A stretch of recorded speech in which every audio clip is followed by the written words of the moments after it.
went on a rampage with all the cinematics, we had to skip a story which we will finally cover today. The reason why I wanted to get to this one as fast as possible is because this one may be teasing the next champion.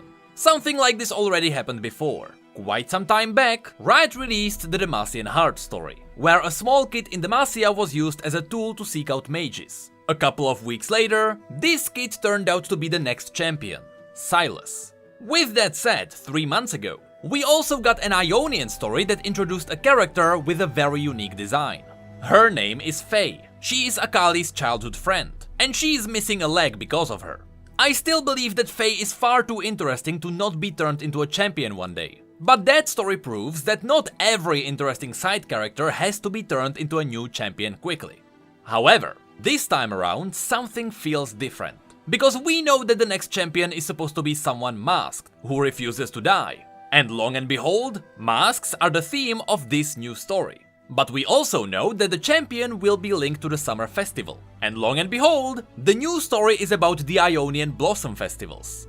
Apparently, there is also the chance that the new champion will be an already known character. So just keep that in mind as we go through the story. But now, without further ado, here's the story called Perennial. A word of warning, there will be a lot of new names thrown around, so I'll try to help you visually to separate them. At the beginning, the story introduces a new character, Pascoma, an older Ionian woman. She was old enough to learn that no matter what happens to their land, eventually the spirit blossoms would return, and with them, the Blossom Festivals. Because of the Noxian invasion, many years had passed since the last time the festival was held. But now, for the first time since the war began, there were fresh buds on the spirit trees that perfumed the air. Pascoma remembered the last festival well. It had arrived just a few summers after the birth of her granddaughter. She and her husband Okore drank the spirit tea together, which allowed them to speak with those they had lost. It was a great way to find peace and remember the past. But more importantly, it was a way for the dead to return to the spirit realm, knowing that their family is doing well.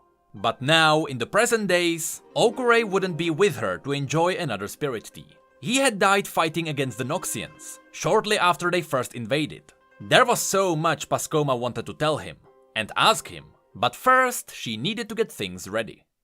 Pascoma ran a tea house in Welly.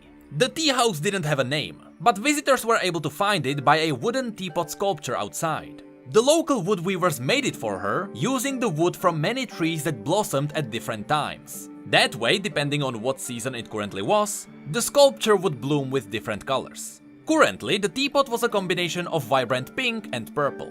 To get everything ready in time, Pascoma asked Aituren to help her. Aituren was her love ever since the war had ended.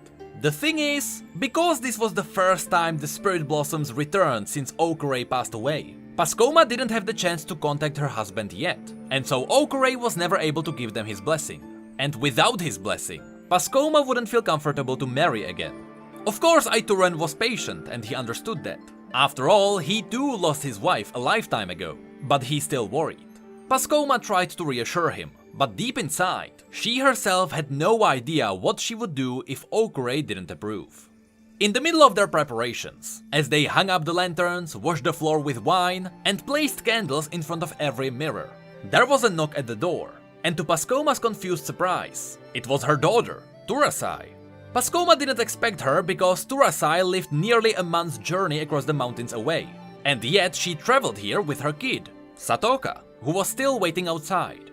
However, Turasai revealed that her husband, Kumohai, decided to stay back in their village. Pascoma recognized the tightness in her daughter's voice as she talked about her husband. This was a hint that something was wrong.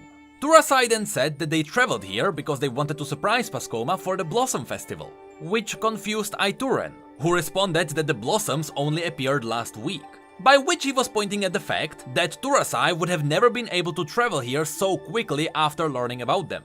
So there had to be another reason why they traveled here. But before Turasai was able to explain what happened, her daughter interrupted them as she started moving all of their things inside. After that, Pascoma just asked Turasai if they were here for the festival. Turasai hesitated, but then she nodded. To Pascoma, it didn't matter whether she was honest, because from the circles underneath her daughter's eyes, it was obvious she needed to be allowed her time. so Pascoma just gave her an encouraging smile and told her that they will make sure this festival will be one to remember. The story then cuts to Aituren and Satoka borrowing all of their blades, including kitchen knives, saws, and even sickles as a part of the tradition. On top of that, considering that Ionians have houses overgrown by nature, it shouldn't be surprising that they were burying these blades in the floor of the guest room. And because Satoka hadn't spoken much since they arrived here, to help her loosen her tongue, Aituren told her a story. And because this old tale might be hinting at things, here is exactly what he told her. Long ago, the world was perfectly balanced. It was an enormous tree full of life, with each branch, each leaf, each bloom carefully and thoughtfully positioned, so that the sun and rain could nourish them all. The people, the animals, and the spirits were at peace. There was no word of war, because there had never been battles or bloodshed. One day, the gatekeeper and the collector crossed paths. The collector saw how many spirits the gatekeeper had led through the spirit realm to peace and happiness, and he grew jealous of her. Satoka then interrupted Aituren's storytelling by asking him if the gatekeeper was in fact the fox. But Aituren replied that he had heard that some people say that the gatekeeper is a fox, others that it is a dog, or perhaps a leopard. To kickstart a conversation, he asked Satoka if she pictures the gatekeeper as a fox. But she rolled her eyes and told him that she's not a child anymore. Aituren was patient, and so they continued digging in silence. After a while, Satoka slowly mentioned that her father just calls the gatekeeper the fox. By the way, here I should mention that the story never uses the terms mother, father, or even grandparents. They only use the Ionian words, like Ofa, Fa'ir, and Emai. But what's interesting is that the story never actually translates or even explains what these words mean. Thankfully, because of the story of Yasuo and Riven, we know that Fa'ir means father, Emai is mother, Ofa is grandfather, and Oma is grandmother. Anyway, to continue the conversation, Aituren said that he likes to think of the gatekeeper as an otter, because he always imagined the spirit realm as an endless river. Satoka then quickly mumbled that he can keep going. She still wanted to know why they were burying the knives. And so Aituren continued. The collector grew envious of all the spirits that the gatekeeper had helped find peace. And so he devised a plan. He took 2 of his strongest, loudest bells and melted them down. Then, over 12 nights, he hammered them into 2 blades. Into the first, he poured some of his jealousy. Into the second, he poured some of his obsession. Then, when spring began, he let the spirits of those swords bloom in the physical realm. The swords grew from the ground like saplings. Saplings. That was what the 2 brothers thought the blades were when they stumbled across them in the forest. The brothers were the best of friends, perfectly loyal to one another, and understanding of their roles in the world. The elder would one day inherit his father's own famed sword and lands, while the younger would inherit his father's ship. Both believed they would be great heroes, one at home and one abroad. One spring, they found the 2 sword saplings growing in the forest. Neither of the brothers had ever seen a tree grow so shiny or sharp. Together, they chopped them down, each shouldering one to bring it back to their home. Little did they know that this would be the last thing they would ever do together as brothers, while they remained alive. For as they walked home, the strange sap from the swords began to flow onto their necks, filling them with horrible thoughts and feelings, those of the collector. Though they did not become enemies that day, they would eventually bring those blades together. A clanging of bells that would sound throughout the physical and spirit realms as nothing had before. Now, 2 brothers and the sapling. Before we continue with the story, I quickly wanna mention that if the next champion is actually Yone, I am going to lose it. If not, it is really cool that Riot managed to justify why Yasuo felt so strong about the sapling his brother gave him. It was a nod to the legend. Also, let me quickly mention that in this story, we had 2 legendary swords growing from saplings. While in the teaser, you can notice a lot of blades rising up at the bottom. I'm not sure if there is a link there, but I wanted to at least mention it. Anyway, Satoka said that that's not how it happened. According to her, the brothers made the swords themselves. They melted their father's sword when he died, and each thought that the other had the better blade. That's why they went to war. The collector had nothing to do with it. Aituren said that these stories were told and retold hundreds and thousands of times. Each version probably had a part of it right, but this was the version he knew best. Either way, the reason why they were burying the blades now was because of the two brothers. When brothers cannot take up arms against one another, they don't fight. After hearing this, when it came to burying the next blade, Satoka wanted to do it herself. She just wanted Aituren to show her how to bury it without disturbing the roots beneath. After dinner, as Aituren and Satoka went off to bury the blades, Pascoma and Turasai enjoyed a good wine, which made the upcoming conversation a bit easier. After weighing what words to use, Pascoma finally asked her daughter, why did her husband not join them for the festival? Turasai didn't want to talk about it yet. Pascoma knew that, but it had been 3 days since they arrived at the treehouse, and Pascoma wanted to know what kind of trouble drove them here, and if there was anything she could do to ensure their safety. It took her a moment, but finally Turasai explained what happened. There were Noxian ships sailing around the villages of the area where they lived. Apparently, the ships were only trading with the villages. But it was obvious that the Noxians were trying to look like that was all they were doing. In reality, they were scouting the area. To the villagers, it didn't seem like Noxus let go of the idea to conquer Ionia. And so the reason why Kumohai stayed behind was so that he could deal with the situation there. Kumohai was ready to join the Ionian resistance and keep the ships away by secretly climbing onto them and throwing everything they had overboard. This struck close to Pascoma's heart. After all, Okure, her own husband, was a part of a similar resistance before he passed away. Turasai then mentioned that the Noxians noticed the resistance, and they started sending in more ships with soldiers on board. And that was the moment Turasai decided to leave. However, Kumohai disagreed. And that's how they got to where they were now. The story then cuts to the next day. Satoka and Aituren were walking through the marketplace, picking up some of the decorations which they still needed. These included some bells and even 2 masks that Pascoma commissioned for her 2 visitors. The plan was simple: get the decorations, meet up with Aituren, and go back home. But Satoka found herself mesmerized by all the items at display for the festival. All the robes, the cakes, and even the flowers. She was very young the last time there was a Blossom Festival, so she didn't remember much from it. Right past the cakes, there was also an enormous puppet show. There, the puppeteers moved their paper puppets behind the stage, as a fire mage created the light for the shadows. In front of the stage, there was a narrator that explained the story. At first, Satoka was lost in the beauty of their performance, but when she listened to what the narrator was saying, she got pulled out of it. Just like it was with the story Aituren was telling, when they were burying the knives. Here too were parts of the story that Satoka knew differently. And as she remembered this other, correct version of the story which her father told her, it was revealed that Satoka secretly wanted to stay with her father and aid the resistance. She was tall and strong, and she could help throw the Noxian goods into the sea. After that, with a bit of disappointment, she turned to leave, but a large crowd started forming behind her. One she wasn't prepared for.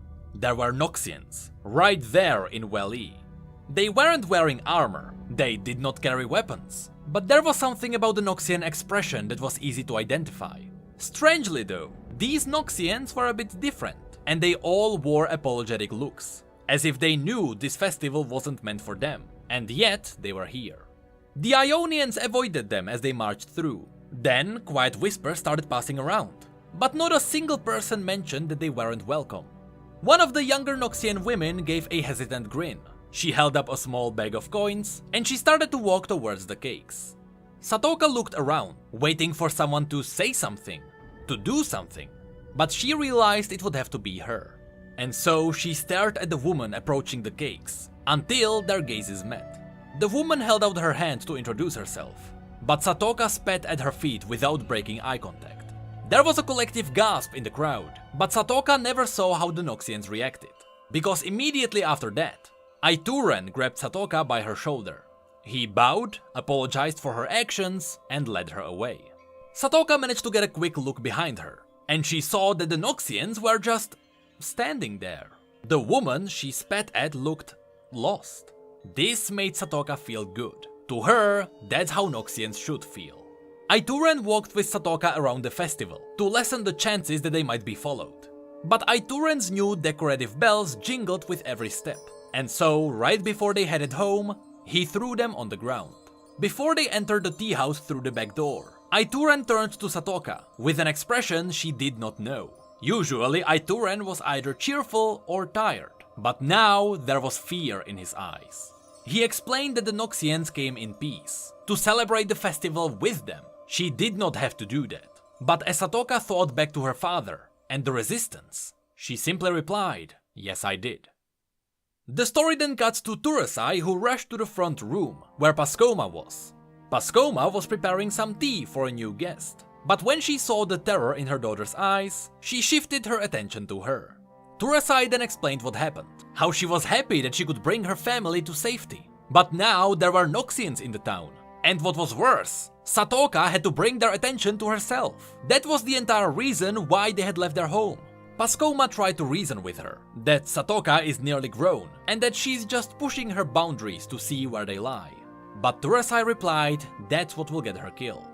The conversation was interrupted when the new guest asked them if they were talking about the warriors in Wali. The guest was a tall, dark-haired woman, with a hood over her head. And strangely enough, the air seemed to shimmer around her. For a second, Turasai even thought she was dreaming. Turasai explained that these people were trained in the ways of war, but before she could say more, the mysterious woman interrupted her again, and she said that perhaps they misunderstood her.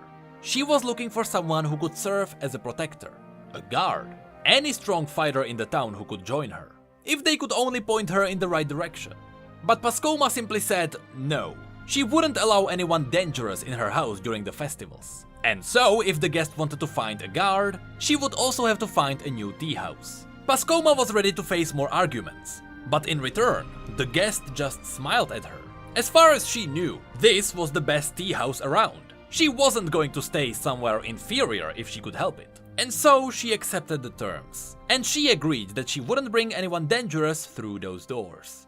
After that, with a wink, she disappeared into her room. Pascoma then turned back to Turasai to continue the conversation. She believed that Satoka would be fine as long as she didn't make herself a target for too long, which is something Turasai agreed on. After this conversation was finished, they returned back to the preparations for the Blossom Festival, which also brought back Pascoma's old worries. She was still about to get in touch with Okare, and she still wasn't sure what answer she was expecting from him. The story then cuts to the first night of the festival. For this occasion, Pascoma cooked up a feast for 20 or so people who were at the tea house. As they enjoyed the meal, they all wore masks and costumes. But Turasai instructed Satoka to wear her own mask out in the festival too, and to never take it off. The Noxians could be watching after all. But Satoka didn't mind that. She loved her mask. It was intricate with large horns, and eyes that twisted down the face into a wicked grin. This was the face of the Taker, the little girl that was always there at the moment of every death. If this description reminds you of Kindred, you're not the only one. Remember that Kindred are worshipped differently in each region. Some, like Noxians, only worship the wolf, and others see only the lamb. It wouldn't be unthinkable for the Ionians to believe in their own version of Kindred. It's just that here, they would call the lamb the Taker, and she wouldn't actually look like a lamb. She would be just a small girl. Anyway, during dinner, Satoka got into a heated discussion about the Taker. She was arguing with the mysterious guest which we met before. Only here she was dressed like a fox. Or the Gatekeeper as they called her in Weli.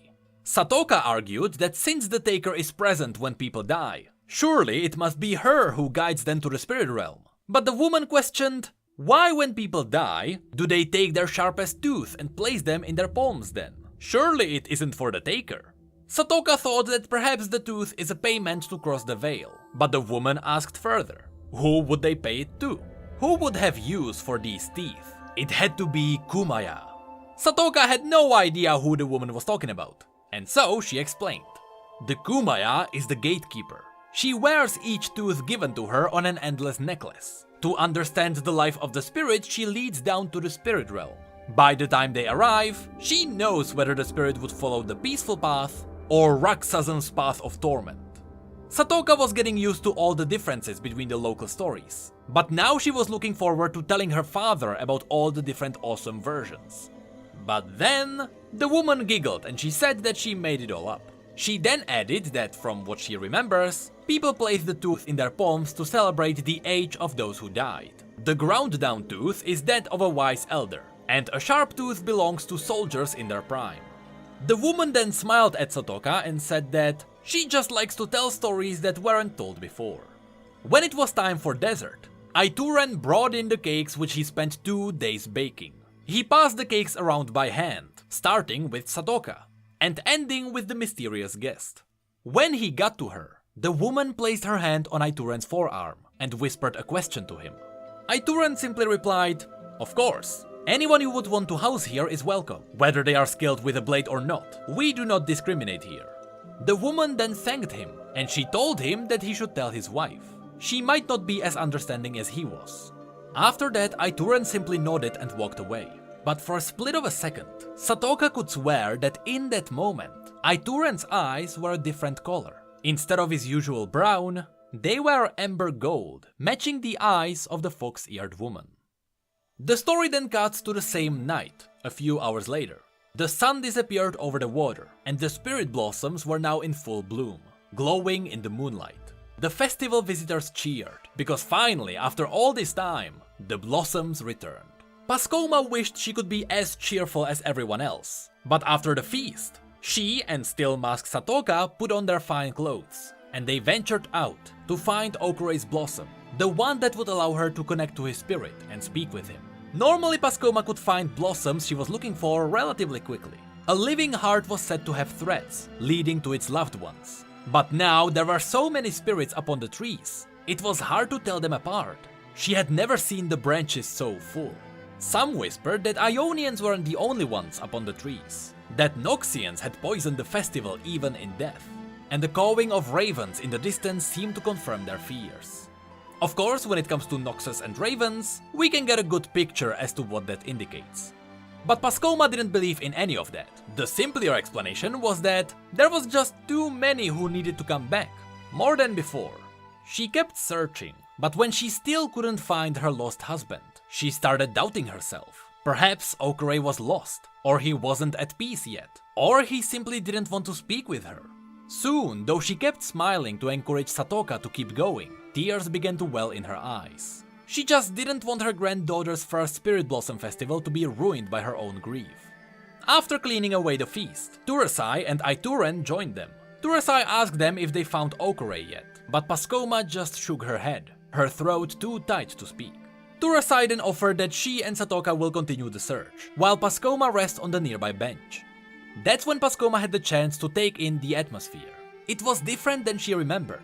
There were people crying over teapots, begging their lost ones to stay a little longer. But there were also children playing a bit too seriously at soldiers with sticks. But she also saw people worry about the distant sound of the ravens.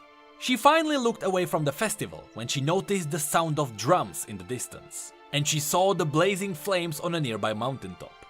Pascoma's hand went to her chest. She knew this sound. She had heard it after fierce battles, when the Noxians buried their dead on enormous pyres. That's when she realized the Blossom Festivals will never be the same. And in her conversation with Aituren, she told him she wished she didn't spend so much time looking for the past. Aituren was a little confused. That is what the festival is all about though. But Pascoma said that things were different now. Although the Spirit Blossoms returned, they could never return to how things were. Aituren assured her that there was still time to find Okurei, and that this is how she will bring peace to her family. But Pascoma added, our family. At that point she finally knew what she wanted, regardless of what Okurei would say. She was ready to let go of the past, and move forward into the future, with Aituren at her side. The last part of the story reveals what were the drums and the flames in the distance about.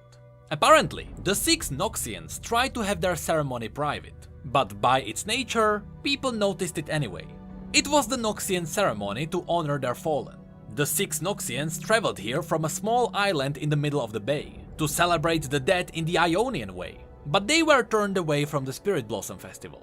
So they had to keep the traditions of their own people, and remember the dead the only way they knew. Lorna beat the wolf drum, Gyodo and Semtha stoked the fire, and Helia and Arnaud built the effigies from fallen pieces of timber. Jackrot tossed Samtha's uneaten cake into the fire. No one felt right eating it after the marketplace incident, and so it was their first offering. After that, Jackrot threw the effigies into the flames, with the words, We send these souls into the sky, so that their ashes may fall all over the world. May their deaths bring Noxus across the seas, the others replied. May their bodies nourish the soil so that we may grow.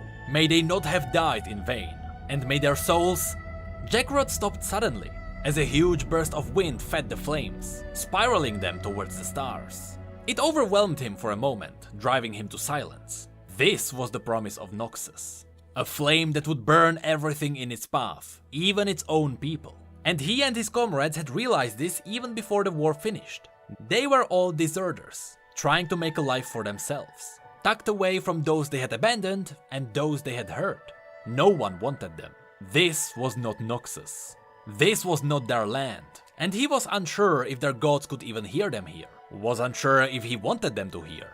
He knew the prayers, yes, but he wasn't sure if he still believed in them, because as he looked around, he saw the glowing, blooming blossoms. These were what made him nervous. The blossoms bloomed for the first time since the war, which meant that the spirit of Ionia was watching them, and together with that, the spirits of all the people they killed. People who felt nothing but rage and resentment towards them. People he hoped they wouldn't have to fight again, because they had seen all the ships, the soldiers, and so they knew what would follow. What they didn't know was what that would mean for them, for their lives in Ionia, and for their service to Noxus. May their souls find rest among our ancestors, he continued, and lend us their strength for the battles to come. He spoke quieter now, for he did not want the spirits to hear him. And that's where the story ends. A couple of things to remember from this. Some Noxians just fled the war and tried to start a new life in Ionia, which probably isn't the easiest thing for them. Something similar also happened to Riven. Also, the ships, the soldiers, and especially the ravens probably mean that Swain is leading another charge onto Ionia. That's pretty much guaranteed now. But when it comes to the champion teaser, here we have a couple of candidates. First of all, if you really pay attention to the description of the mysterious woman, you may realize that she fits Ahri perfectly. Her eyes are amber gold. In the story, she charmed Aituren to allow her to have a guest over. The story described her as having painted whiskers on her face. And it even said that the ears of her fox costume were very realistic. Which would also explain why the woman also wore a hood. She was hiding her ears. The only difference there is between this woman and Ahri is their behavior. In Ahri's past stories, she always felt a little bit socially clumsy. In one story, she was too naive to realize that a witch was trying to cut off her tails. And in another story, she was mentally broken, because she wasn't sure if she wanted to wipe her own memory, to forget all the horrible things she had done to her lover. And yet here, this mysterious woman felt much wiser and more confident. Not exactly as what Ahri was pictured as in the past. Now, I am not saying that this is not Ahri. It most likely is. But I am saying that there is the possibility that this may be one of Ahri's lost parents. Because if you don't remember, Ahri is wearing a pendant that is the only link to her origins. This is the only clue she has that she even has parents. And to be honest, we have not heard anything about Ahri for a long time. So it would be cool if Riot finally decided to explain this part of Ahri's story. And perhaps that mysterious woman was actually Ahri's mother. But that's not the only teaser we can get from this story. Since we know that Noxus is planning another invasion, and since we know that Riot is planning to release 2 champions during the summer festival, it would be super awesome to see if we could get a Noxian champion and an Ionian champion. And with these 2 released at the same time, we may get an Ionia versus Noxus event. We know that one of the champions is supposed to be related to a faun. That would be the Ionian champion. But the masked champion who refuses to die could be linked to the Veiled Lady. Now, I always thought that the Veiled Lady was related to LeBlanc, by which I mean that if the Veiled Lady herself isn't LeBlanc, it would be one of LeBlanc's puppets. A person she is using instead of herself in case she gets discovered, so that she would have a walking target dummy to die instead of her. But apparently, a couple of tweets already confirmed that the Veiled Lady is not LeBlanc. And in fact, Riot already knows when they will reveal her. And let's be honest, since Riot wants to reveal the Veiled Lady, I don't think there would be a better event. Anyway, that's going to be it for my speculations. Just keep in mind that if this turns out to be Yon with fox ears, don't go on the internet for the next month. Hey, did you know that we have social media and Twitch where we talk about other League facts and stories? And did you know that we have neat mugs and shirts too? The links to all of that will be below. And as always, thank you, come again.